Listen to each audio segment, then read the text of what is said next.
The Nerdy History of Plumbing, Episode 69. You found what down there?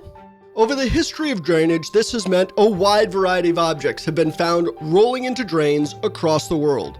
From jewelry, watches, and phones, to snakes, alligators, and even sheep, drains gather a lot of stuff. Let's start in Scotland in 2010.